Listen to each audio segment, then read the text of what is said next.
ఇప్పుడే అందిన వార్త, ఘోర విమాన ప్రమాదం, అందులో 171 మంది ప్రయాణికులు ఉన్నారు.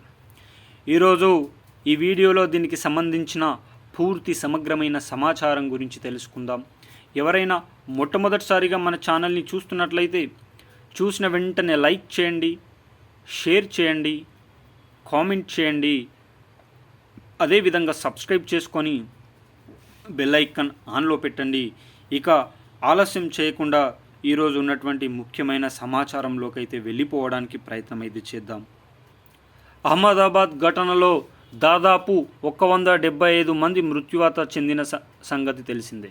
మృత్యువాత చెందడం ఒక ఎత్తు అయితే, చనిపోయిన వారి యొక్క పేర్లు, వివరాలను కనిపెట్టడానికి ప్రభుత్వం దాదాపు నెల రోజుల సమయం తీసుకుంది. DNA టెస్టుల ద్వారా రోజుకు 24 నుంచి 36 గంటల మధ్యలో ఒక వ్యక్తి వివరాలు మాత్రమే రావడం జరిగింది. అలాంటి దుర్ఘటన మరవక ముందే మరొక ఘటన తీవ్రంగా కలిచివేస్తుంది. ఢిల్లీ నుంచి వస్తున్న విమానం ఒకేసారి కదలింపులకు చేసింది.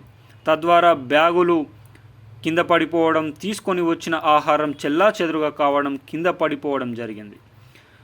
ఈ ఘటన అందులో ప్రయాణిస్తున్నటువంటి 171 మంది ప్రయాణికులను భయాందోళనలకు గురి చేసింది. కొద్దిసేపట్లో మళ్ళీ ఫ్లైట్ యథావిధిగా మూవ్ కావడం జరిగింది. దాని పట్ల ప్రమాదం తప్పిందని ప్రతి ఒక్కరూ హర్షాభావం వ్యక్తం చేశారు.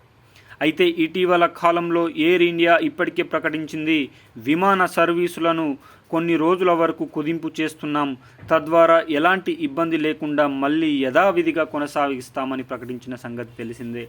అయితే ప్రమాదంలో మరణించిన వారికి, అహ్మదాబాద్లో మరణించిన వారికి ప్రభుత్వం తరపున, అదేవిధంగా ఎయిర్ ఇండియా తరపున నష్టపరిహారం చెల్లించిన సంగతి తెలిసిందే.